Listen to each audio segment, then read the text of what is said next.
Buenos días, qué gusto saludarlos. Arrancamos de nuevo. Bueno, hoy somos poquitos los que estamos acá, poquitos pero buenos.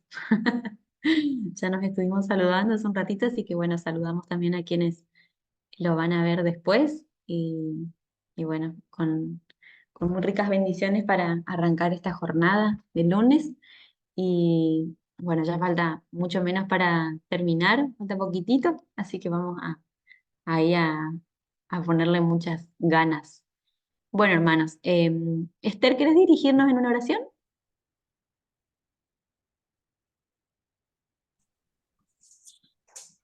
Oremos. Querido Padre, te damos gracias en este nuevo día de vida que nos permites vivir, en especial en esta clase también, que nos es de gran bendición.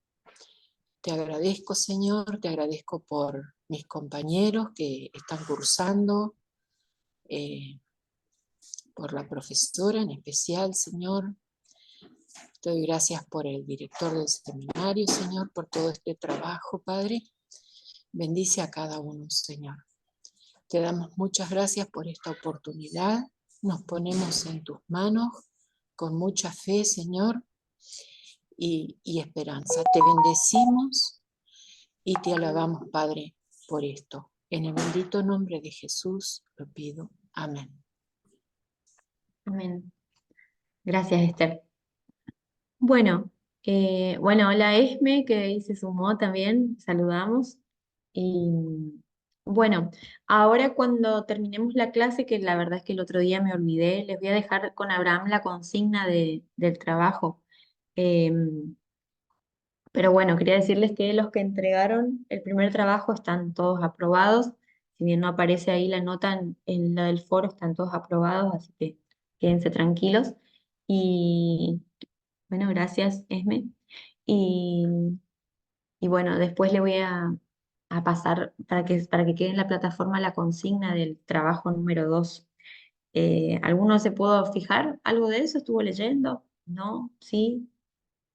¿Me parece complicado? ¿Me parece que interesante, que tenga una correlación? Van a aprender. A mí van a aprender bastante con ese. Interesante. Por lo menos van a aprender de su entrevistado o entrevistada. No te preocupes, Mario, si no podés contestar. Dijo que hoy está un poco complicado, así que no te hagas drama. Bueno, bueno, espero que vayan bien con eso. Cualquier duda que tengan, van diciéndome y la idea es que sea lo más sencillo posible para no complicarles la existencia. Bueno, vamos a seguir con la unidad número 4. Nos quedamos un poquito más para arriba. Bueno, habíamos hablado un poco de esto, de qué significaba puntualmente la crisis y las características que tenía la crisis, como también los miedos que presentaba la persona o que presentamos cada vez que nos encontramos frente a una crisis, en mayor o menor medida de acuerdo a la gravedad en la gravedad que signifique la crisis, ¿no? Y hablando específicamente de enfermedad, porque ahora lo que nos compete en esta parte es hablar de enfermedades específicas. Obviamente que no vamos a poder tratar todas las enfermedades, pero por ahí vamos a hacer un general de algunas de las que son las más comunes y qué repercusión emocional y espiritual incluso tienen esos tipos de dolencias y problemáticas específicas. Cuando hablamos de crisis en la enfermedad, digamos, tiene que ver todo esto que veníamos viendo, ¿no? De la crisis, la sintomatología, la repercusión, las características que va a tener, obviamente que tienen en el enfermo, porque justamente enterarse de la pérdida de la salud significa un tipo de crisis. Después, todo lo que tiene que ver con las enfermedades específicas van a significar más o menos una vuelta a la crisis o crisis distintas o no. Pero sí es cierto, como vimos en en la vez pasada, a ver, esto acá no vimos todavía, ¿no? No, no quería repetirles lo mismo, pero como sí vimos, es que nadie va a entender mejor a un enfermo o a un doliente que a alguien que en algún momento lo padeció, ¿no es cierto? Y como veíamos el ejemplo, la frase esta que les había puesto de Jung, que decía que eh, el médico en realidad es eh, alguien herido y que por eso, o el sacerdote, decía él en este caso, es como alguien que puede curar, pero justamente desde ese lado de la empatía. Por eso quiere decir que nosotros entendemos más al otro cada vez que transitamos un dolor. Es un engaño creer que alguien que transitó una situación difícil no puede ayudar al otro. Al contrario, incluso habiendo caído en un error, en haber pecado, también una vez habiendo superado esa situación, es quizás donde uno más puede orientar a otros, porque uno sabe cuáles pueden ser las consecuencias de eso y por eso orientar mejor a otros. Y cuando se habla de la enfermedad, específicamente también porque se habla desde la empatía. Incluso dentro, que creo que eso ya lo vimos un poco en consejería cristiana, de que hay como un ideal inconsciente de que el pastor, que también se le aplica, por ejemplo, eso mismo al psicólogo, al médico, es como que son intocables a las dolencias y a las enfermedades. Entonces, como que a estas personas no les pueden pasar ciertas cosas porque tienen cierto nivel, digamos, de ciertas cosas, mejor dicho. Y en realidad eso también es un engaño porque no, nadie deja de ser un humano. O sea, es como que el médico no puede nunca tener una gripe o no puede nunca, no sé, morirse de un cáncer y en realidad nadie está exento. Por eso hay que quitar ciertos fantasmas. Yo sigo escuchando como la frase de, y eso que sos psicóloga, y eso que sos psicóloga, como que a vos no te puede pasar. Y a los pastores también les pasa mucho y sufren mucho con esto porque están como los dos extremos, ¿no? Porque por un lado es como eh, el hecho de no poder imaginarse que sufren tales cosas, crisis, qué sé yo, por ejemplo, problema con los hijos o algún problema matrimonial. Entonces, como que no, la gente como que no logra dimensionar que esto puede ser cierto, o por otro lado, cuando se entera de que le pasa, es como que juzgan en gran medida al pastor. Y bueno, en este caso, cuando se habla de la enfermedad, está bueno mirarlo desde el otro lado porque vamos a entender mucho más a alguien que transita una dolencia si nosotros en algún momento transitamos. O sea, algunas situaciones es que hay que vivirlas para poder entender eso en otro. Hay que sentirlas para poder ser un poco más empático. Eh, sí o sí, cada uno de nosotros tiene que transitar en algún momento el dolor y la crisis y el sufrimiento para incluso no solo crecer personalmente, individualmente, sino también para poder entender al otro y no enfriarnos en esa distancia, porque nosotros somos jueces muy rápido nos convertimos en jueces. Entonces es interesante que también tengamos nuestra cuota de sufrimiento para no caer en ese papel. Eh, pero sí es cierto que uno como que puede explicar un poco más estos conceptos de la enfermedad, de las crisis en las enfermedades, cuando uno se pone del otro lado, que es por lo menos el polo opuesto más aceptable para esto, que es la salud, o la salud más o menos, como habíamos visto, ¿no? Y vamos a ver que la persona que atraviesa una enfermedad recorre lo que se dice un laberinto de emociones. Por eso no, hay que entender de que no es algo estático, o sea, las emociones ante un proceso de enfermedad son muy cambiantes. Es casi imposible creer que la persona se estabilice el 100%, sobre todo al comienzo de la noticia de enterarse de alguna enfermedad, o cuando se está transitando incluso dolores físicos. Pero como habíamos visto, así como la crisis, específicamente la enfermedad deja huellas. Y es interesante esto de las huellas, porque, por ejemplo, alguien que tiene algún problema oncológico y logró superarlo, ustedes van a ver que el discurso de esa persona es totalmente distinto que cuando hablaba antes, justamente porque eso impregnó muchísimo en su ser. Eh, pero como vemos, la enfermedad siempre va a marcarla una falta porque no es la pérdida de la salud, ¿no es cierto? Es algo que es irreemplazable, que es valioso, que uno incluso no lo valora tanto, solo lo valora cuando lo pierde, ¿no? Que es la salud. Y eh, y la enfermedad en sí, como dice ahí, que es una experiencia que imprime carácter. Es decir, que para bien o para mal hay una marca en la forma de ser de la persona que transita una enfermedad. Y cuando hablo de enfermedad, vamos a ver enfermedades un poco más importantes o enfermedades un poco más complicadas, sobre todo las que tienen que ver con las crónicas, porque en realidad una enfermedad que es transitoria, digamos, no es que cambia demasiado a la persona, pero las enfermedades que son crónicas dejan una huella bien marcada que tiene que ver con un aprendizaje en el mejor de los casos, porque hay personas que sí tienen una impresión en el carácter, o sea, que queda algo impreso en el carácter, pero algo malo a veces, que tiene que ver con que la persona se vuelve más hostil, más alejada, más iracunda y no aprende esa experiencia. Hay gente que se refugia en sí misma por el hecho de transitar una enfermedad y no aceptarla, pero generalmente cuando se aprende bien esa impresión del carácter es algo significativamente positivo,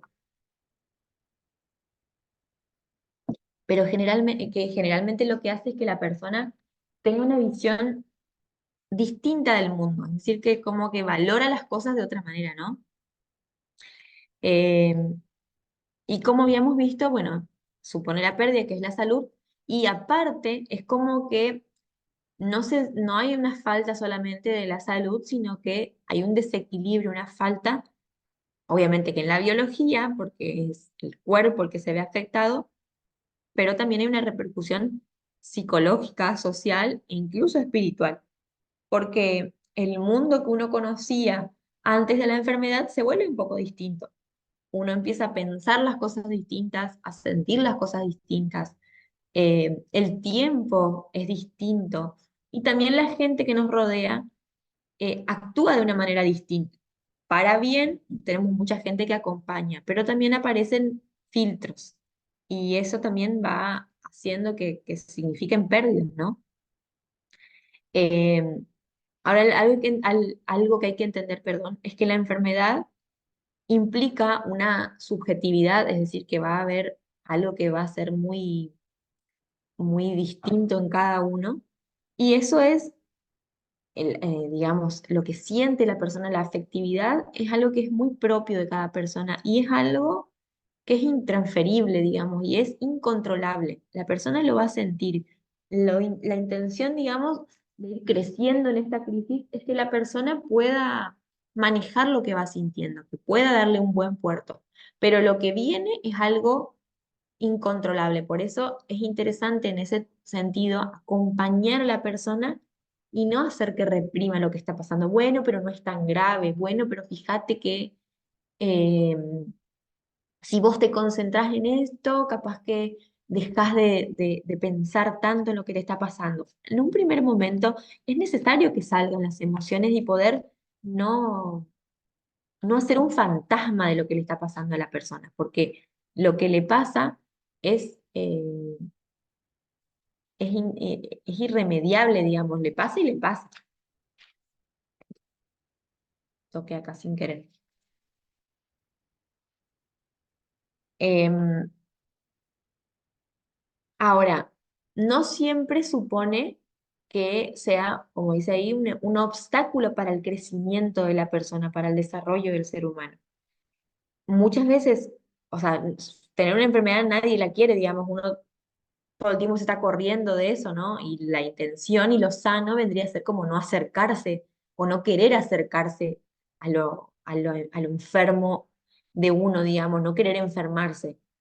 Eso sería lo sano. Pero cuando nos pasa, obviamente que no es algo lindo, entonces tenemos como la parte negativa, porque entorpece nuestro desarrollo en cierta forma, porque nos dificulta eh, el diario vivir, las actividades cotidianas, pero en realidad, si bien puede significar como una pérdida de esa paz interior y una desestabilización total de la persona, puede también significar todo lo contrario, que es que la persona pueda continuar madurando, crecer y que ese crecimiento sea sobre todo de manera psicológico y espiritual, porque le aporta cosas distintas, nuevas, un aprendizaje, una mirada, una cosmovisión distinta de las cosas a través de la enfermedad. Por eso que yo siempre les digo de que muchas veces hay que tratar de mirar qué se aprende o qué la persona puede aprender y cómo puede acercarse a Dios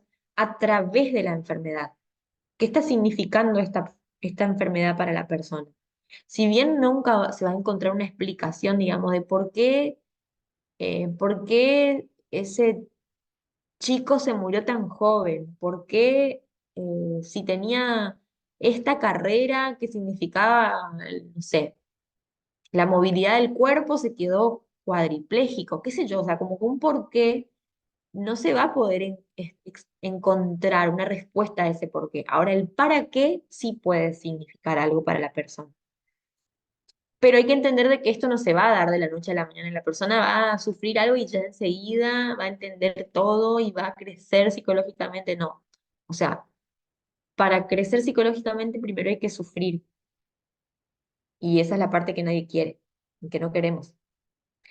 Eh, entonces, como sí habíamos visto, ese proceso, el resultado de ese proceso, sea positivo o negativo, no va a depender tanto del padecimiento de la enfermedad en sí misma, sino de cómo se encaje esa vivencia, de cómo la persona afronta la situación y de qué recursos emocionales, sociales, espirituales tiene para afrontar eso.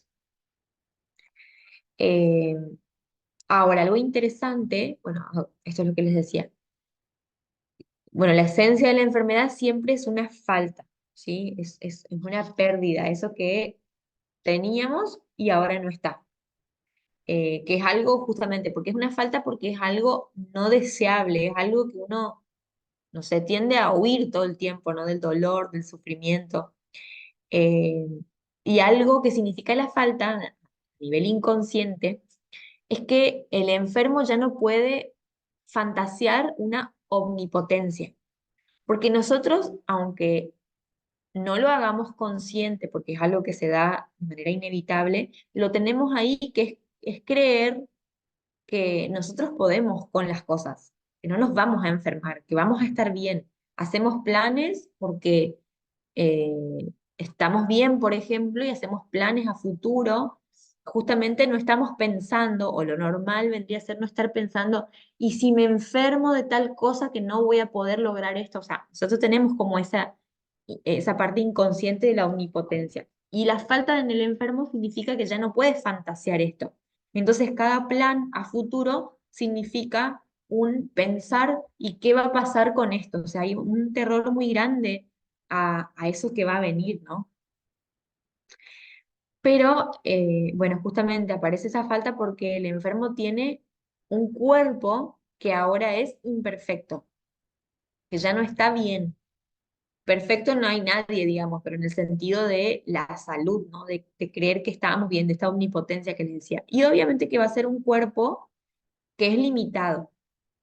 Entonces, hay una información que nos llega, un mensaje que nos llega justamente cuando aparece la dolencia física o el impedimento físico para algo. Entonces, lo que pasa acá es que nos da cuenta de la finitud que tenemos como seres humanos.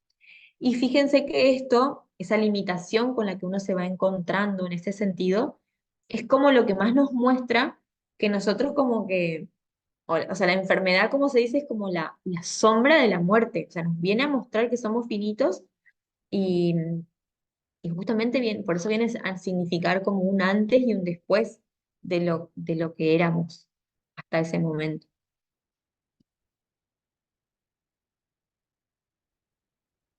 Ahora, la enfermedad igual puede hacernos recuperar eh, ciertas ideas o ciertas cosas que capaz que las teníamos como dormidas o que estaban tapadas por un montón de cosas de la vorágine del día a día y que tienen que ver con pensar un poco en lo más, en lo trascendental, lo que nos trasciende, digamos, como personas, que tienen que ver, por ejemplo, con la solidaridad, digamos, empezar a pensar un poco más en el otro y no solo en uno mismo, de empezar a darnos cuenta de que tal persona, fíjate que ahora entiendo lo que la persona vivió en ese momento que me contaba.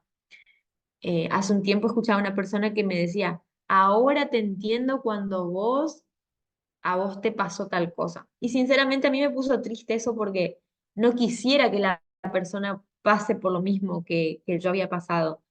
Sin embargo, traigo este ejemplo porque nos explica a veces de que uno cuando transita cierto dolor, sea físico o emocional, eh, alguien nos entiende o nosotros entendemos al otro cuando lo transitamos, lo que decía hace un rato, ¿no?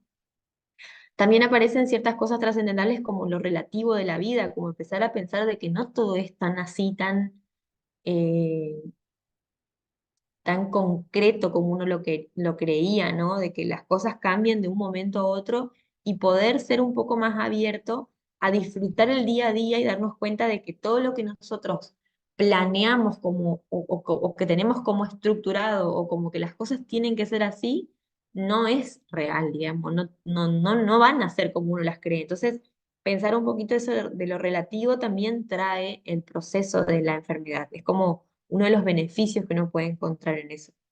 Es como que nos enseña a poner los pies en la tierra y entender de que lo real que tenemos es que estamos vivos en este momento, incluso con la enfermedad, pero que el día de mañana es una incertidumbre, pero en el buen sentido, digamos, porque uno tiene como miedo a la incertidumbre. Generalmente la persona ansiosa sufre mucho de la incertidumbre porque quiere tener todo controlado, no puede saber qué va a pasar, no puede no saber qué va a pasar después. Y en realidad nadie puede saber qué va a pasar después. Y querer tener todo controlado hace que se sufra mucho más. Por eso es interesante que a veces los procesos de enfermedad traen a la persona a la realidad del momento y aprenden a vivir un día a la vez.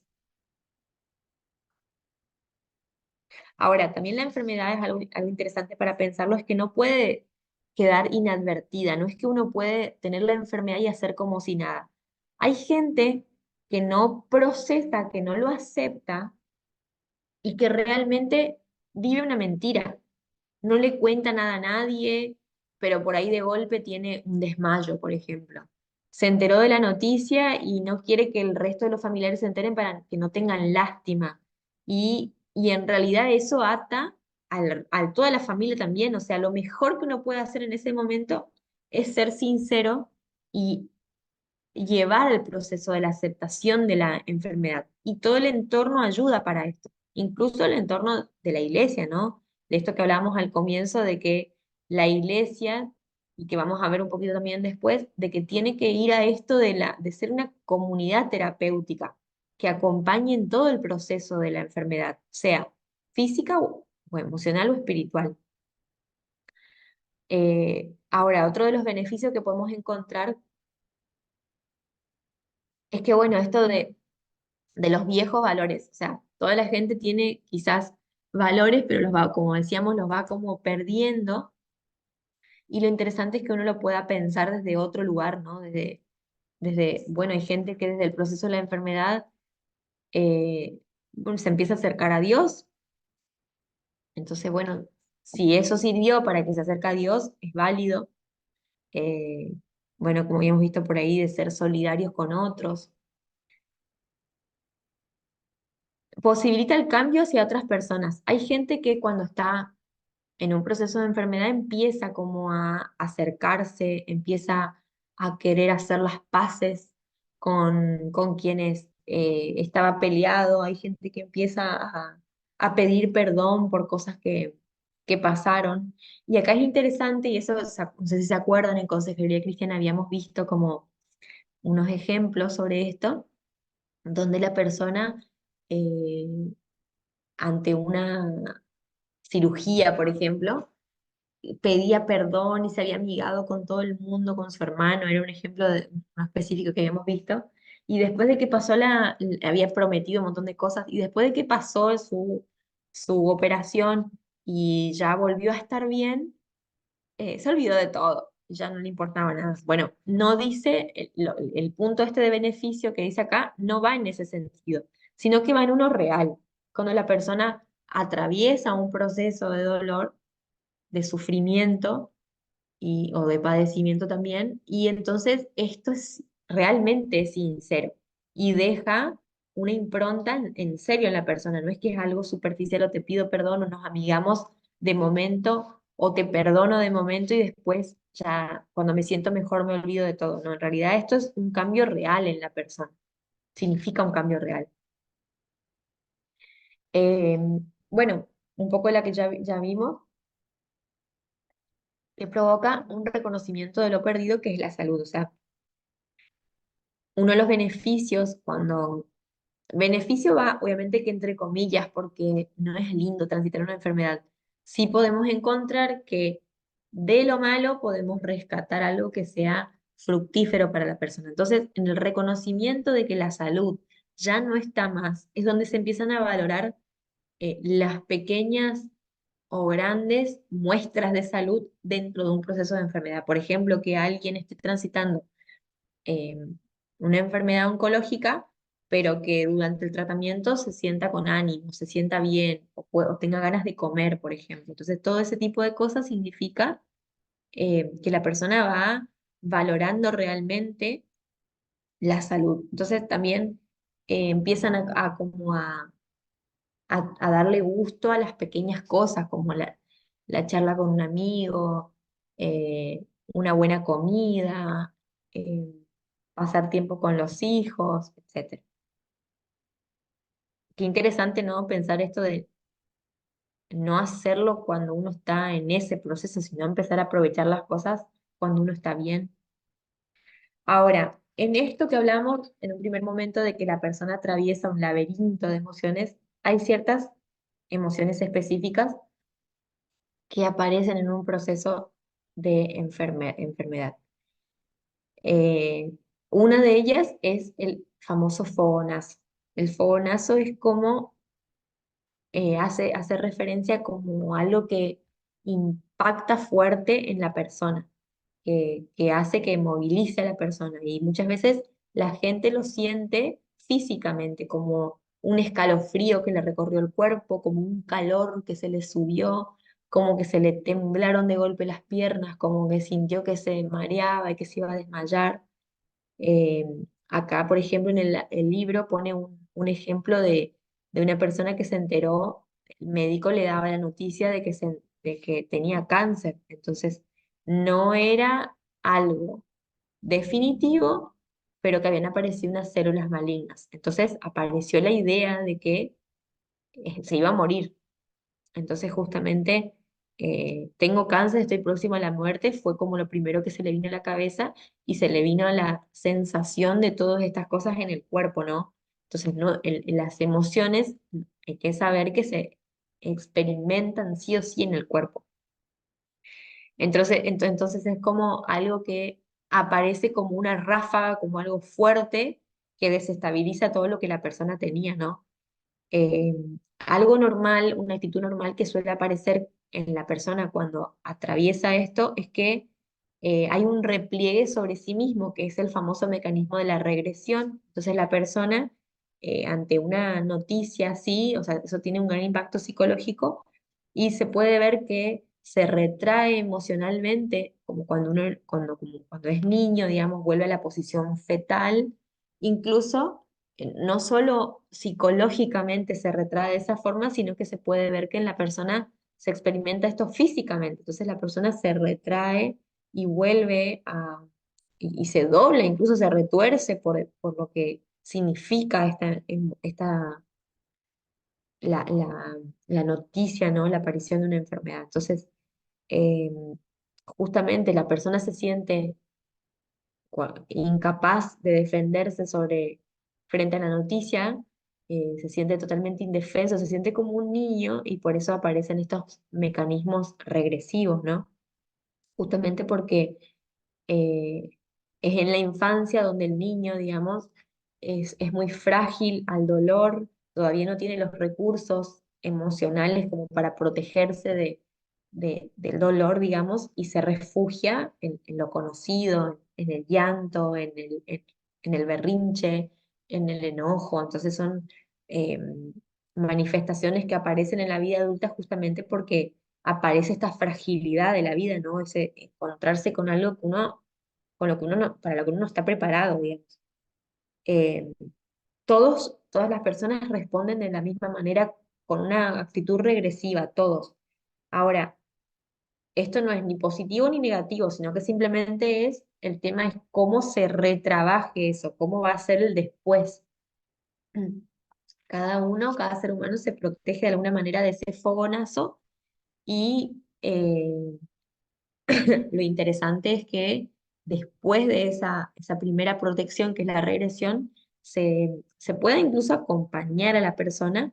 Y una de las patas muy importantes de este acompañamiento, por ejemplo, es la mirada, la postura del médico, sobre todo de dar una información precisa, real y y que sea con respeto. O sea, mucho de lo que se plantea dentro de la medicina, si bien es un derecho de la persona de saber la verdad, mucho se plantea de que si se le dice o no se le dice a la persona. Y en realidad siempre la verdad va a ser lo mejor. Para procesar algo uno tiene que saber qué es lo que tiene que procesar. Eh, y sí es interesante que en esto, por ejemplo, no se diga como que crear falsas expectativas para que la persona se tranquilice en el momento. Se pueden utilizar palabras que acompañen el momento de dolor, como que, bueno, todavía tenemos que hacer análisis, vamos a ver, porque hay muchas cosas para hacer a partir de ahora, todavía no está todo dicho, pero no decir como, no pasa nada, vas a ver que te vas a poner bien, te vas a sanar de acá a un tiempo, o sea, promesas falsas no sirven. Eso hace que el fogonazo nunca termine, digamos. Después, otra de las actitudes de este laberinto emocional tiene que ver con el tirar balones afuera, que justamente es el mecanismo de la proyección, que es como eh, que también puede estar dentro de la misma persona, puede sentir todas estas emociones. Eh, Generalmente pasa, pero en mayor medida en algunas de estas cosas acá. Por ejemplo, que la persona sienta odio, rabia con el exterior, con el médico que no se dio cuenta antes, con la mamá que no la alimentó bien, con todo el mundo. Es como decir, como que estoy así por tal cosa, como por culpa de una afuera. Eh, entonces, en ese sentido, es interesante que haya un acompañamiento para que la persona pueda, eh, o sea, como que le sea más fácil la expresión del sufrimiento, aunque tenga rabia, aunque tenga enojo, poder sacarlo hacia afuera para que después, eh, si uno, o sea, si uno está ahí acompañando, comparta ese enojo, comparta ese fastidio que tiene la persona para después poder orientar a la persona a que evolucione, para que pueda eh, salirse un poco de ese culpar al otro o no hacerse cargo, digamos, de que está transitando eso y no es por nadie más, no es que alguien tenga la culpa, ¿no? O tuvo un accidente y quedarse con la idea del enojo siempre en el otro chofer del otro auto o el que manejaba o lo que sea, ¿no? Otra de las actitudes que se puede tomar es como en un pozo que tiene que ver justamente con quedarse inmerso en la falta, en el vacío, en el hueco que significa enterarse de cierta enfermedad, ¿no? Quedarse como anclado en eso. Eh, Acá pone un ejemplo por decir lo que dice el libro, que dice Me siento con un pozo, me decía en una ocasión un enfermo, tras varias semanas de estar ingresado en el hospital y a la espera de un trasplante del corazón. Como que ya todo le daba igual, ya no se bañaba, ya no le interesaba relacionarse con nadie, es como una actitud, obviamente una actitud depresiva, ¿no? Entonces, eh, volvemos a los ejemplos que vimos antes, ¿no? Uno era la proyección, que era esto de tirar balones afuera, digamos, que el otro tenga la culpa, y el pozo es creer que todo tiene que recaerse así en la persona. Entonces, eh, que le pasa esto porque cometió tal error, o todo es por mi culpa, o que ya no merece más vivir. Entonces, todo, todo lo lleva como al abismo, ¿no? De la muerte. Entonces, es interesante también el acompañamiento de que, sobre todo en esta parte del ser cristiano, como que ayudar a que la persona no caiga en esto, ¿no? De creer que todo está perdido porque atraviesa cierta enfermedad. Ahora, sí hay que entender de que es una emoción y que las emociones solamente se sienten y por ende son normales. El tema es que la persona no se quede anclada en este laberinto de emociones. Y este laberinto emocional tiene una salida. Ahora, la salida puede ser positiva o puede ser eh, negativa, positiva o negativa. Si se habla una salida del laberinto de manera negativa, es que la persona se queda anclada a alguna de estas emociones y, e incluso su panorama, su pronóstico de enfermedad empeora porque la persona se queda con emociones, pegado a emociones que fueron de un primer momento. Entonces ahí es donde se vuelve como patológico y la persona se queda eh, envuelta en esto, ¿no? Entonces, la salida del laberinto es que entender, la positiva, digamos, entender de que las emociones son necesarias, que forman como una protección ante la noticia eh, que es nueva, que es algo que desestabiliza, que no es conocido, que es normal, que lo tiene que transitar, que tiene que sacar esas emociones afuera, pero que tiene que lograr la persona en algún momento aceptar la enfermedad o la condición que le toca vivir o la discapacidad, etcétera. Entonces, al aceptar es una salida del laberinto porque la persona ya no queda tirada, ya no queda anclada en el fogonazo, en el tirar balones afuera, en sentirse como un pozo. ¿Va a tener altibajos emocionales? Sí, obviamente, porque no deja de ser persona y aparte justamente porque atraviesa algo que es, eh, no es algo estático, sino que es algo que implica un desequilibrio a veces constante. Entonces, no va a dejar de sentir sensaciones feas, pero la salida del laberinto implica que todas estas cosas por las que va pasando la persona van haciendo un gradiente mejor de salud mental. Entonces la persona va logrando superarse, madurando, eh, tiene una actitud distinta, digamos, frente al dolor. Ay, me disculpan un segundo porque me parece que me llaman del jardín de mi niña. Por favor, aguanten un ratito.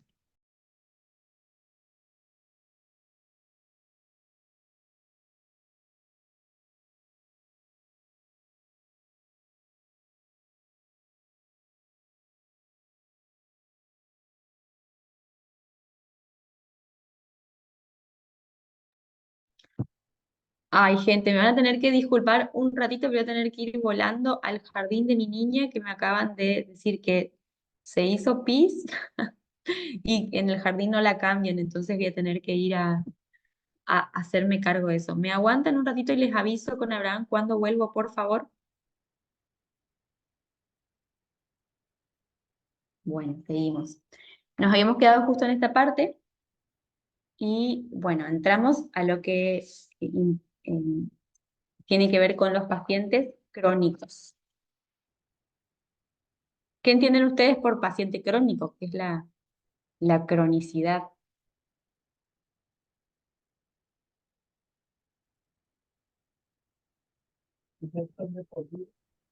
Ay, no se escucha nada, Esme. No, no se escucha.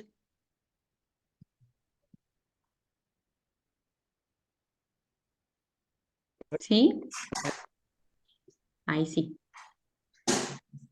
Digo que son de por vida, que ya es de por Claro. vida su enfermedad. Sí, son justamente lo crónico se, se ve con la contraposición, ¿no? De que, de lo agudo. Entonces, lo crónico vendría a ser como las famosas enfermedades incurables, ¿no? Y lo agudo vendría a ser como las transitorias, las que por ahí pueden tener como una salida, ¿no? Hay enfermedades agudas que pueden llevar a unas crónicas, pero lo crónico justamente viene a reflejarnos esto de que para la persona supone como un para siempre, ¿no? Entonces, puede agobiar esta sensación a la persona, porque como veíamos, es como un encuentro con algo totalmente desconocido y que a la persona agobia o incluso paraliza, ¿no? Aparece en esto de la persona de ¿para qué me voy a esforzar o para qué voy a hacer todo este tratamiento si igual me voy a morir? Como una de las emociones que aparece, ¿no? Dentro de transitar esto. Eh, sí es cierto que las enfermedades crónicas, las enfermedades agudas, tienen su repercusión psicológica y pueden ser diversas, ¿no? Eh, en lo crónico, por ejemplo, eh, aparece esto de la pérdida de la condición psicofísica, porque no es solamente que hay una enfermedad que implica a lo físico, sino también hay una pérdida emocional, que es todo esto que estábamos viendo. Eh, y acá lo que parece es que hay que darle una entidad a algo que no existía y las necesidades empiezan a girar en torno a justamente algo distinto a lo que uno estaba acostumbrado, ¿no? Entonces acá es como que aparecen más los fenómenos regresivos, aparece la frustración, aparecen, por ejemplo, los sentimientos depresivos, justamente porque aparece esto de la pérdida de la salud. Y en lo agudo, por ejemplo, las personas suelen tender a una actitud regresiva, como habíamos visto, pero también implican lo transitorio, ¿no? Se supone que va a ser como que justamente a lo contrario de la cronicidad, ¿no? Que va a ser en un tiempo y se va a terminar. Por ahí lo ideal de lo crónico es que estas emociones en algún momento se estabilicen en el tiempo, por lo menos logren cierta estabilidad lo más que se pueda, porque justamente cuando se habla de enfermedad, la enfermedad tiene como sus altibajos. Algunas están muy bien controladas, pero supone como un deterioro, ¿no? Justamente el enfermo, el enfermo crónico va a tener como una reestructuración de todo, como ya hemos hablado, del tiempo, sobre todo, del descanso, de las pastillas que tiene que tomar, de los médicos, por ahí algunas están eh, como una enfermedad que más o menos se mantiene en equilibrio, pero como no es rectilíneo, digamos, tiene altibajos, en vez de estabilizarse y mejorar, a veces empeora, tiene brotes, algunos generalmente no tienen que ser hospitalizados, pero cada tanto tienen que una revisión, un control médico, entonces como que tiene su parte, ¿no? De engorroso, de significar un montón de cosas. Y como se habla del enfermo crónico, digamos, es ese enfermo incurable, digamos, nunca va a estar en el estado en el que estuvo, ¿no? Puede mejorar, puede aprender un montón de cosas, pero su salud se entiende que como es incurable, digamos, va a tener que transitar todo esto, ¿no? O sea, no va a lograr un nivel óptimo de independencia y autonomía porque a veces tiene que depender, por ejemplo, de una pastilla o de siempre estar consultando con el médico, ¿no?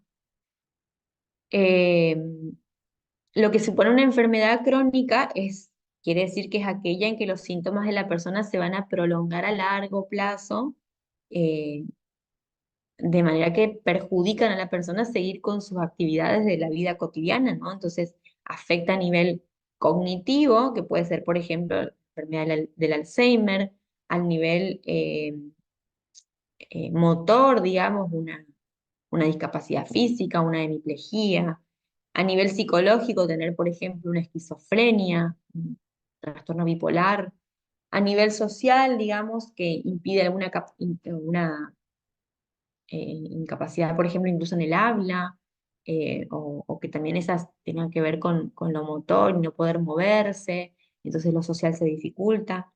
Eh, o sea, no es solamente físico, ¿no? Entonces, al mismo tiempo, esa enfermedad es como un cuerpo extraño, es algo que no estaba en mí y que ahora me tengo que empezar a acostumbrar a que eso esté. Siempre va a suponer, como se dice ahí, una limitación. Entonces, eh, ¿qué les iba a decir? Bueno, el enfermo, por ejemplo, por lo menos en un primer tiempo, le cuesta mirar más allá de la dolencia, sobre todo si hay una dolencia física que haga realmente doler el cuerpo, a la persona le cuesta mirar más allá de ese dolor. Entonces es interesante pensarlo desde ese lado de que cuando uno va a hablar con la persona, a escucharla, cuando ora por ella, es difícil a veces que eh, entre realmente en razón con lo que uno le está diciendo. A veces se necesita su proceso, ¿no? Entonces, eh, hay que entender que las necesidades eh, y las limitaciones, digamos, corporales también hacen que eso sea lo más importante para la persona, lo prioritario. Entonces, el resto de las motivaciones en un primer momento desaparecen.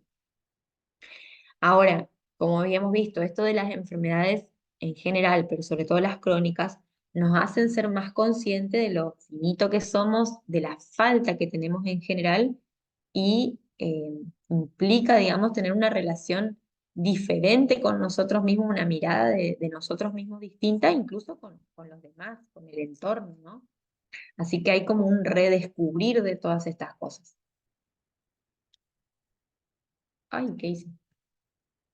Bueno, ahora, aparecen ciertos miedos o ciertas áreas problemáticas dentro del enfermo crónico que tienen que ver con una como que eh, aparece esto del riesgo, digamos, el peligro de crisis aguda, digamos, de que las enfermedades agudas puedan eh,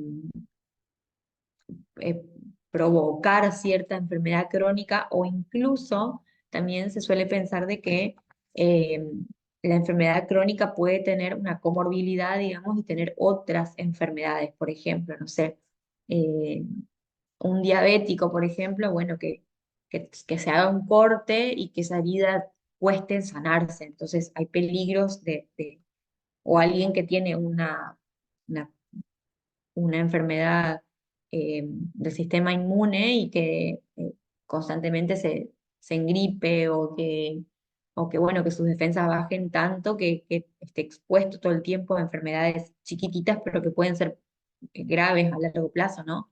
O que pueden empeorar su cuadro. Eh,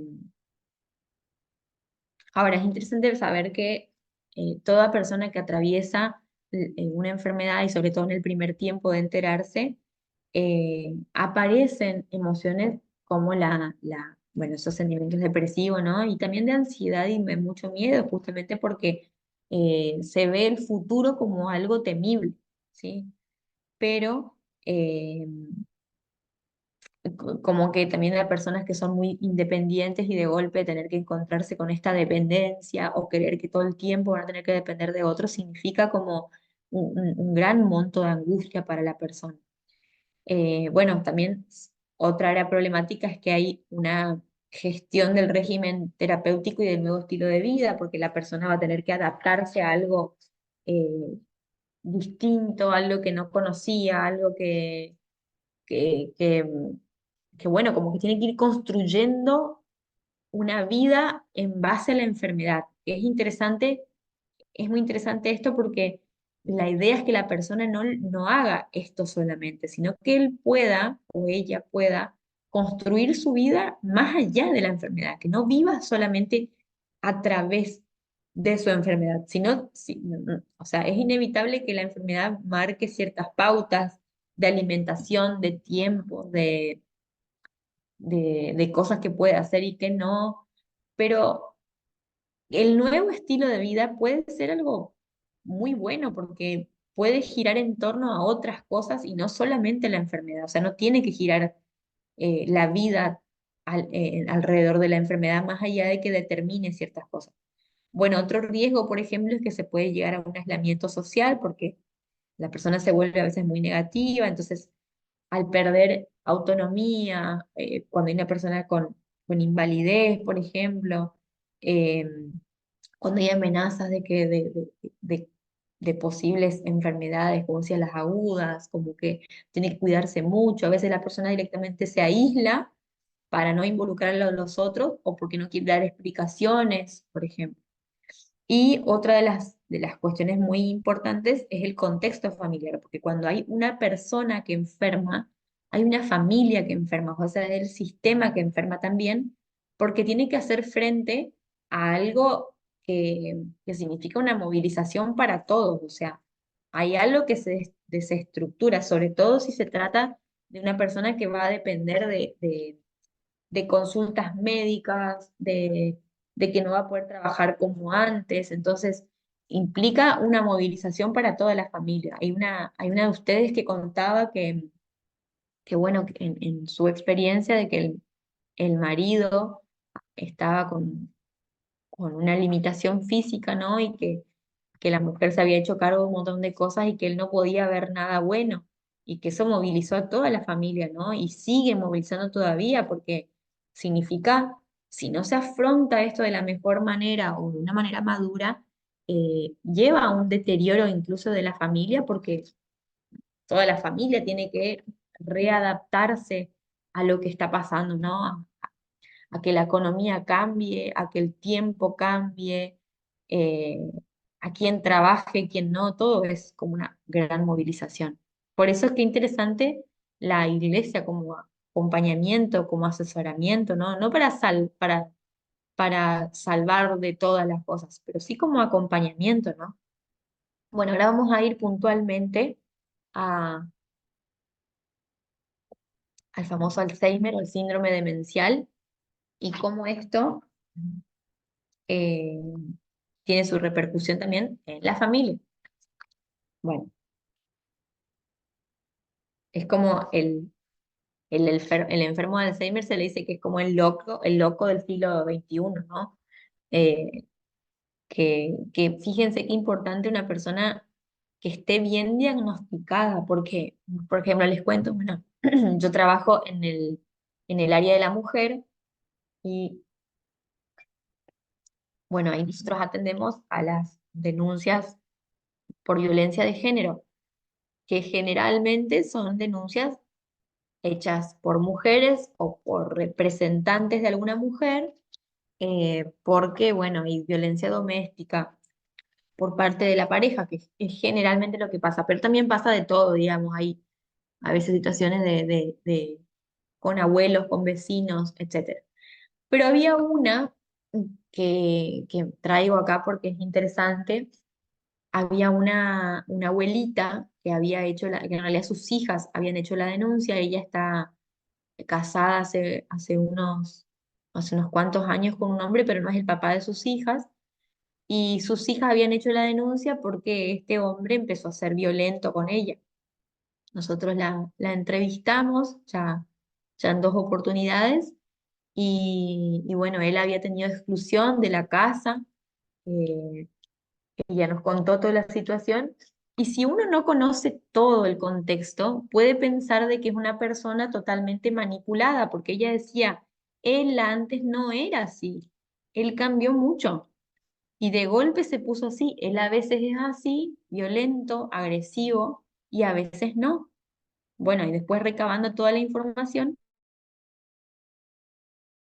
tenía, de mayo ya, un diagnóstico de Alzheimer, y justamente tenía razón con esto que decía, o por lo menos desde lo que nosotros pudimos percibir, es que realmente él, antes no era una persona violenta, sino que justamente esta enfermedad tiene como característica que las personas eh, pueden tener riesgos de ser agresivos justamente por...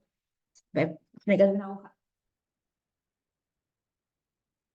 Ser agresivo justamente eh, porque bueno, que es propio de la enfermedad. Entonces, en este caso, por ejemplo, la persona, este hombre, al estar tratado y con acompañamiento, logró, y bueno, logra hasta hoy, dentro de ciertos cuidados, tener una vida un poco más estable y esta mujer también aprendió y la familia entendió de que es una persona enferma, que no es psicológicamente y emocionalmente violento de por sí, porque no lo era antes, porque en realidad la violencia se va manifestando en diferentes grados y él no tenía estos indicios de manipulación y demás de antes, sino que empezó a ser agresivo justamente a partir de la enfermedad. Entonces es muy interesante conocer el contexto, ¿no? Bueno, justamente el Alzheimer sí conlleva una crisis familiar porque toda la familia eh, empieza a tener que conocer a alguien nuevo. Es como que ahí tendría que ser un personaje. Ay, ahí salí sin querer. Esperen que lo arreglo. Como que empieza a ser una persona, un personaje insólito, se dice, porque empieza a tener conductas, empieza a hacer cosas que antes no hacía. Ay, se me fue el cursor. No sé qué le pasó a esta computadora. Cuando uno quiere que anden las cosas, ahí no andan. Bueno, después lo arreglo, no lo puedo arreglar ahora. ¿Ustedes lo ven? Creo que no, ¿no? No, No, no se ve. Ahora sí. Sí, ahora sí. Se me fue. Ahí se ve. Ahí está. Disculpen. Cuando pasa una, pasan todas. Bueno, y justamente decía que esto provoca mucha angustia en la familia y bueno, yo no sé si alguno de ustedes tuvo la mala fortuna, digamos, también de tener a alguien con Alzheimer en su familia, o por lo menos de haber escuchado a alguien, pero a los familiares que tienen que tratar con alguien con Alzheimer realmente que se desgastan muchísimo, porque muchos cuentan, digamos, que tienen una persona distinta en la casa, empieza a tener una personalidad distinta, empieza a decir cosas distintas, empieza a manejarse de una manera que antes no hacía, es como que desorienta a toda la familia. Y justamente eso provoca mucha angustia porque también es un duelo de ver, por ejemplo, la pareja distinta, de ver al papá, a la mamá, digamos, distinto, ¿no? Eh,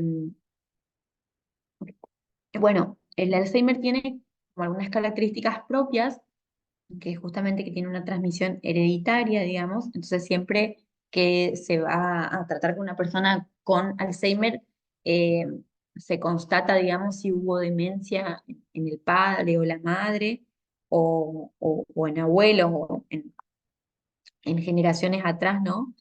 Eh, Cuando uno va a la historia familiar, generalmente alguien con Alzheimer aparece. Es como muy raro que no aparezca nadie con Alzheimer antes.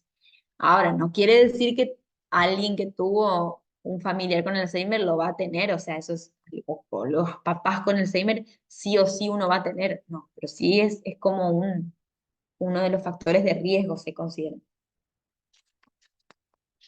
A veces la familia, digamos, empieza como a reprochar ciertas cosas, incluso al enfermo, digamos, porque también la familia tiene que hacer como todo este proceso. El enfermo a veces se da cuenta y a veces no se da cuenta de lo que tiene, pero en este caso es como la familia la que tiene que cambiar un montón de estructuras, no solamente el enfermo, ¿no? Entonces aparecen un montón de estos síntomas que veíamos de crisis en las personas que atienden al enfermo.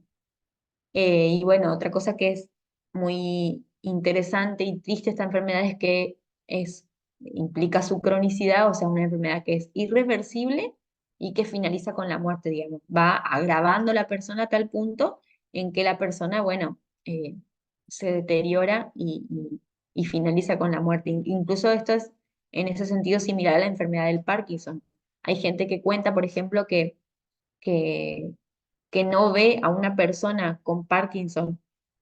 Hace poco alguien me contaba también esto de que no vio a una persona durante 6 meses y que parecía que en 6 meses había envejecido 2 años. Y justamente porque también tiene esto de que va siendo cada vez crónico y de manera rápida.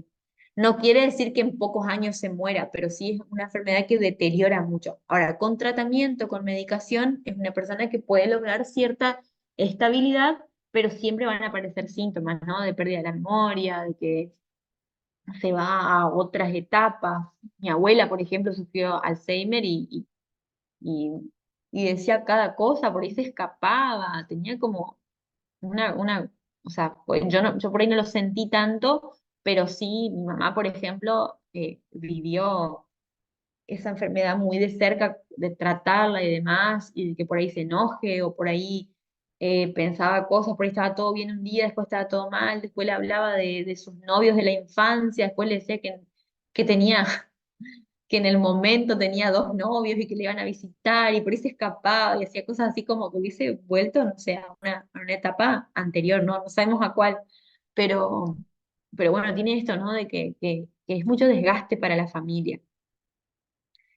Eh, hay algunos que pensaban, por ejemplo, de que antes se pensaba de que el Alzheimer era como que era la consecuencia de un pecado familiar. Entonces, era como algo que tenía que sufrir toda la familia porque, bueno, y como que ese pecado inmerso o puesto o personificado, mejor dicho, en alguien y que toda la familia tenía que sufrir como la consecuencia de eso. Bueno, obviamente que eso no es así, pero bueno, fue una creencia que se pensó mucho tiempo, digamos, como que había que explicar desde el lado religioso por qué Dios había hecho tal o cual cosa con esa familia. Como que algo habían hecho para, para, para tener que pasar eso. Es como los discípulos cuando le dijeron a Jesús, bueno, ¿y quién pecó este o sus padres, digamos? O sea, ¿qué había pasado? Bueno, y entendemos de que no es así, ¿no? Bueno, dentro de esto, digamos, hay dos tipos de culpas que pueden aparecer como respuestas un tanto patológicas dentro de esta enfermedad, ¿no? Que tiene que ver justamente con la familia, con lo que piensa la familia. Lo depresivo, bueno, tiene que ver con ese sentimiento de, de, de culparse de algo uno hizo, digamos, que llevó a esto, o no la estoy cuidando bien a mi mamá o a mi papá que está enfermo. Y también aparece esto del paranoide como que es la persecución, el empezar a pensar adelantado de que las cosas malas van a pasar, digamos, ¿no? El primero es como el sentirse culpable y que eso nos lleva al famoso pozo, digamos, ¿no? Pero bueno, esto acá tampoco quiero que se enrosquen o que en esto acá tampoco, digamos, no es para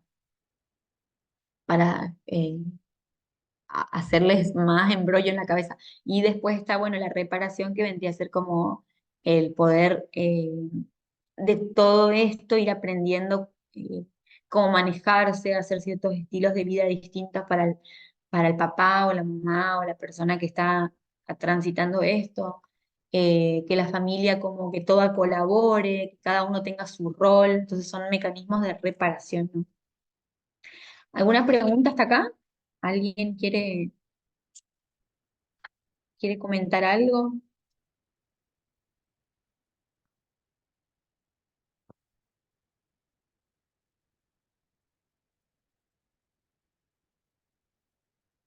¿Alguien tuvo la oportunidad de estar cerca de alguien que padezca Alzheimer o tener alguien conocido? Permiso. Sí. En mi casa no, pero una tía sí, muy cercana, y bueno, los comentarios de mi prima, bueno, me dan a saber de que es bastante difícil. eh, vivirlo. Vivió varios años con eso y quedó muy desgastada ella. Está Sí, sumamente interesante esto, ¿eh?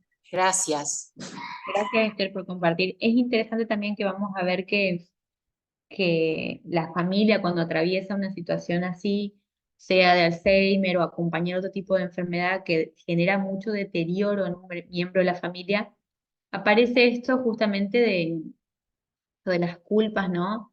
De que por un lado la persona se culpa o la familia se culpa porque aparece en cierto momento la idea de que ojalá que se muera, como para que deje de sufrir y que nos deje a nosotros estar tranquilos. Y crea mucha culpa en la persona justamente por el simple hecho de que esto aparezca en el pensamiento. Pero hay que entender de que es algo que es normal porque justamente desgasta mucho a la persona, a la familia sobre todo. Entonces, es algo que la persona, muy pocas personas logran poner en palabras que en algún momento pensaron esto porque justamente genera mucha culpa, porque genera mucho desgaste. Sí, Esme. Yo como tal no he tenido, a Dios gracias, esta situación familiar, pero conozco una amiguita muy cercana que su mami tiene demencia senil.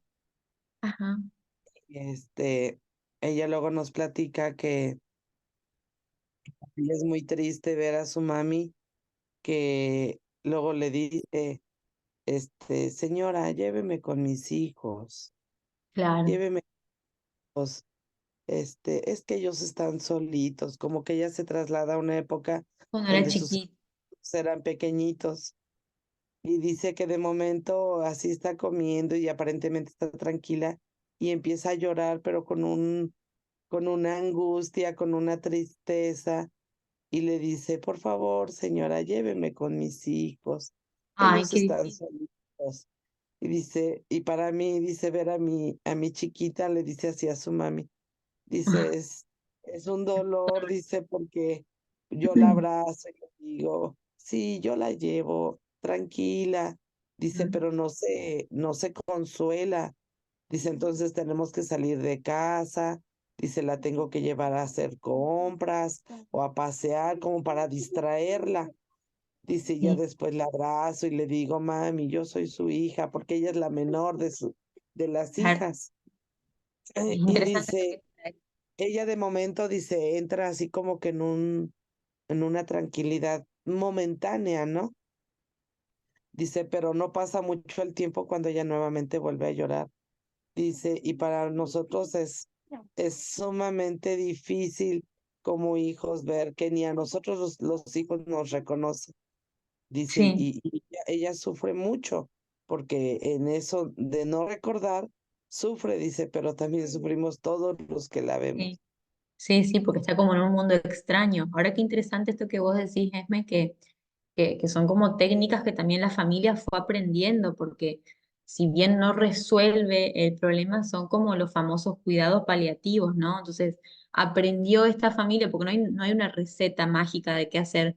Le digo de golpe que ella es grande y que sus hijos no son chiquitos y que soy yo, o voy adquiriendo otros recursos que como para no hacerla sufrir, para intentar paliar lo que le está pasando, de bueno, sacarla y demás. Qué interesante esto porque eh, cada familia va aprendiendo nuevas formas y es una forma de llevarlo, ¿no? Ahora sí es cierto que genera todo ese desgaste y sufrimiento, porque ves a la persona que querés sufrir y quisiera sacarle el pensamiento, ¿no? Y poder ponerle la realidad, y no, y es propio de la enfermedad. Ahora, algo muy interesante que justamente el otro día hablaba con una persona que no está dentro del programa, pero se los voy a decir igual. Em, Hablaba con una mujer que decía, su marido, digamos, está transitando una enfermedad bueno, de próstata. Es como que todavía no saben bien, pero por lo visto es como un cáncer que avanzó y ahora con un tratamiento. un tanto natural, con suplementos y demás, con una alimentación distinta, se redujo de un 50 a un 32% su tumor, digamos. No le entendí muy bien en qué estado está, pero bueno, por lo que me dijo fue eso. Y me contaba que estos médicos con los que estuvo tratando, y que me parece interesante para pensarlo también desde otro lugar, ¿no? Y ya que esta materia tiene que ver, eh, estos médicos le decían que todo, para ellos, según sus estudios, todos los cánceres y todas las enfermedades crónicas tienen o sea, son el resultado de una vida entera de mala alimentación. Que si habría una alimentación distinta, no existirían estas enfermedades o no se despertarían así como se despiertan. Hay, o sea, es muy debatible. Yo imagino que deben haber un montón de posturas. Si escucharían esto un montón de médicos, saltarían con un montón de cosas. Es interesante para pensarlo. Es debatible porque justamente tenemos esta parte de lo hereditario, de lo que es una predisposición, de que a veces se despierta y a veces no. Pero a mí me parece súper interesante. Yo vengo estudiando mucho esto sobre, creo que ya les conté esto del eje intestino-cerebro, porque bueno, justamente con el tema de las emociones y lo intestinal, pero qué interesante pensarlo y bueno, y sobre todo los que tenemos niños chiquitos, de ir pensando en esto de la alimentación que puede ser clave, porque puede o no ser tan cierto, pero algo tiene que ver, porque somos un todo, ¿no? De cómo es nuestra alimentación y cómo eso repercute en nuestra salud mental y en nuestra salud física con enfermedades. Ahora, puede que nos remil cuidemos toda la vida y que tengamos esta enfermedad igual, o sea, Dios tiene la última palabra, pero eso no quiere decir que no sea, cosa como que eso sea una excusa como para no cuidarnos y tratar de prestar atención a estas cosas nuevas que se aprenden. Sí, Esme. O sacar un poco también todo lo que es lo comercial de que todo sea medicamento, porque hoy todo es medicamento. ¿Qué ibas a decir? Sí, precisamente esto que dice yo ya lo había escuchado. Yo tengo a mi hijo menor, es un joven de 18 años, pero es multialérgico. Y pues a través de todos estos años de tratarlo con alergología, con endocrino, con nutrición, gastroenterología, siempre me han dicho que la alimentación viene a ser base y que esto ayuda, si está bien encausada, a mejorar ciertos problemas o bien a deteriorar. Y junto con nuestras emociones, pues si de por sí ya tenemos la enfermedad porque por carga genética a veces la traemos, a veces se Ajá, deteriora más rápido.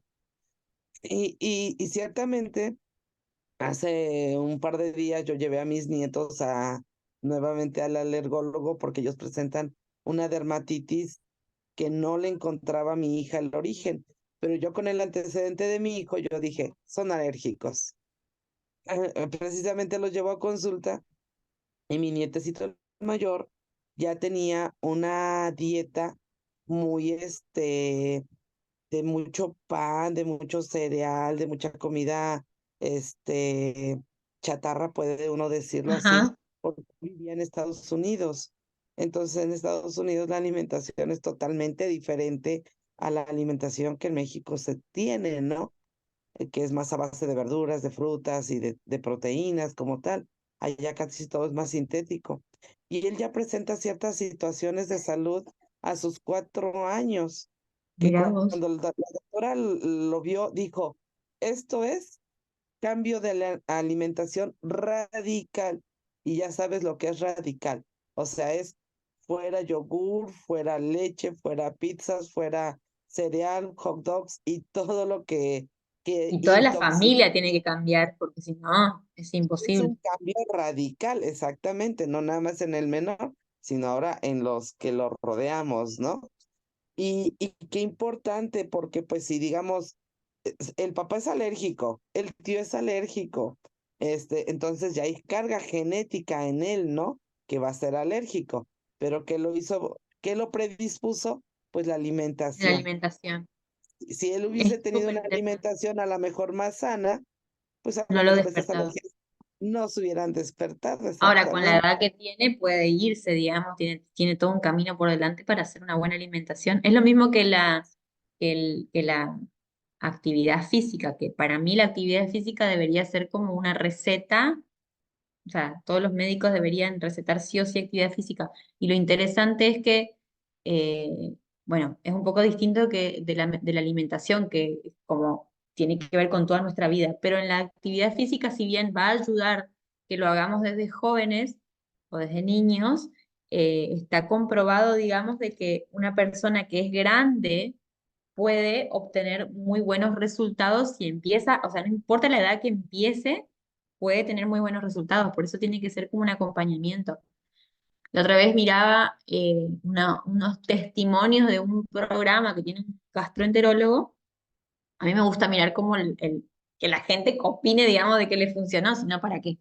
Bueno, y él proponía un programa que se llama un reseteo intestinal, que la idea es que uno mismo sea el que descubra qué es lo que le está pasando, ¿no? En el cuerpo, que se dice que nosotros somos los mejores médicos de nuestro cuerpo. Bueno, y a mí me llamó la atención algunos testimonios que decían, sobre todo con niños, que el cambio de la alimentación había dado vuelta a ciertos diagnósticos, incluso psicológicos. Había una mamá que puntualmente me acuerdo que decía que sus dos hijos, uno tenía diagnóstico de hiperactividad y el otro no tenía ningún diagnóstico, pero todo el tiempo estaba chinchudo, malhumorado. Entonces dice, en mi casa no vuelven más ni los lácteos, ni los azúcares, ni el gluten, porque eso hizo un cambio radical en el diagnóstico, o sea, cambió su diagnóstico psicológico, pero en realidad era producto de una mala alimentación. Es tremendamente, esa información es como es súper importante de que somos lo que comemos, somos lo que pensamos, somos todo esto, somos un todo en ese sentido. Y no creo que tenga que ser algo que se escape a nosotros también como cristianos, de empezar a pensarlo de otro modo. Ahora, por ejemplo, a mí me pasa como psicóloga que antes no consideraba estas cosas. Ahora es como que sí o sí tengan una interconsulta con un médico y que se hagan análisis de todo. Y si puede ser un médico que eh, sea como un poco más abierto, mejor, porque a veces es la tiroides lo del estado de ánimo, a veces es el síndrome premenstrual, a veces es justamente que al cerebro le está llegando algo que no tiene que estar llegando por la mala alimentación. Entonces, está bueno pensarlo desde todos estos lados. Sí, Esme. Sí, realmente esto que decía de la hiperactividad, mi hijo es hiperactivo Ujú. y bueno, él es TDAH y de entrada es lo primero que le quitan, ¿no? Azúcares, lácteos y todo. Afortunadamente, digo, afortunadamente para ese tipo de trastorno, él es alérgico a la proteína de la leche, entonces de base Claro, no la toma. la tomaba. Pero el azúcar sí, y más a los niños se les da el consumo de todo tipo de azúcares, ¿no? Incluso los de la fructosa, que son las frutas. Y al suprimirlas, sí, efectivamente les da un poco más de tranquilidad, les baja ese nivel de hiperactividad. Pero esto que comentaba sobre los ejercicios, yo recuerdo que mi niñez fue de sedentarismo. este, Muy ocasionalmente mi papá nos llevaba a correr, que era como que cada 8 días a la mejor, y pero no fue un ejercicio este, que fuera un hábito de vida. Yo muchos años padecí de problemas de columna y llegué a tener hasta la situación de perder la posibilidad de caminar. Sí, nos Y, contaste. a mí me habían dicho que yo ya iba a quedar de por vida lisiada, ya sin caminar, ¿no? Porque eran tantas mis lesiones de mi columna.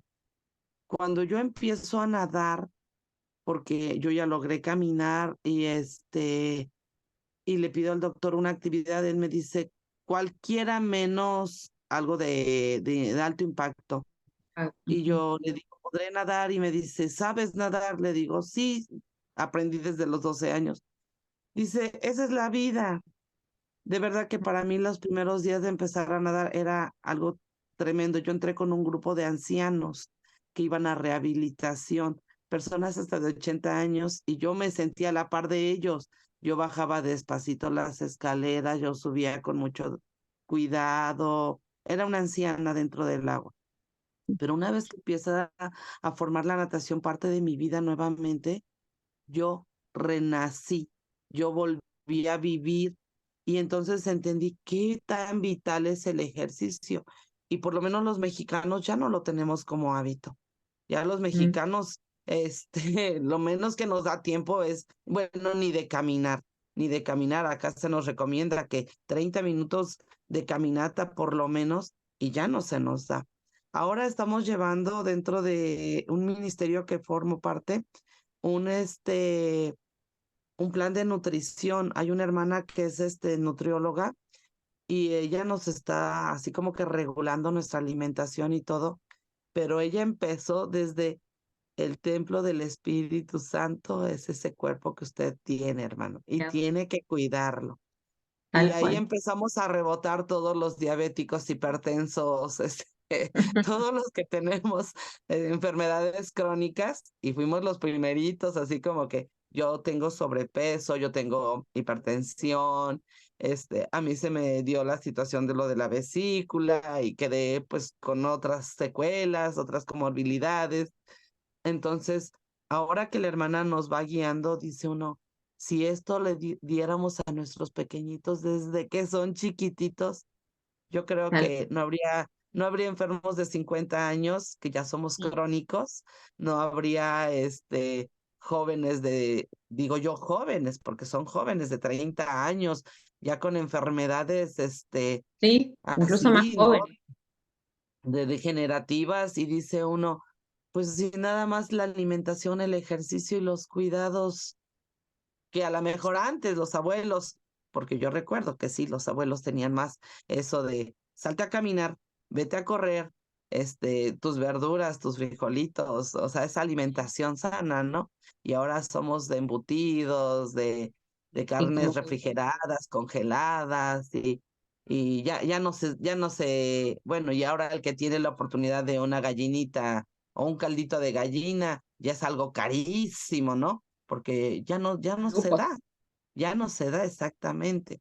Y qué no, pero importante importante pensarlo. sincronizar todo esto para que incluso nuestras emociones, porque yo recuerdo que en el tiempo que mi hijo no tenía regulada bien la alimentación, él andaba todo tenso, todo agresivo, todo decían los maestros, medio neurótico. Pero una vez que le regulan la alimentación, cambia ese nivel, cambia esa tranquilidad, bueno, todo cambia, ¿no? Y pasa en nosotros también. Sí, tal cual. Gracias, Esme, por compartir. Me parece, la verdad, que un tema súper interesante. Espero que ustedes también. Bueno, gente, los vamos a dejar por acá. Les pido disculpas por ese pequeño cortecito de hoy, pero bueno, estamos de hacerlo un poquito más. Y bueno, nos encontramos de nuevo el jueves y ahí seguimos conversando un poco. Espero que tengan una linda tarde, una linda semana y nos encontramos. Nos vemos. Bendiciones, muchas Gracias a gracias. ustedes. Chau, Chao, chau. chao. Nos vemos. Bendiciones. Chau.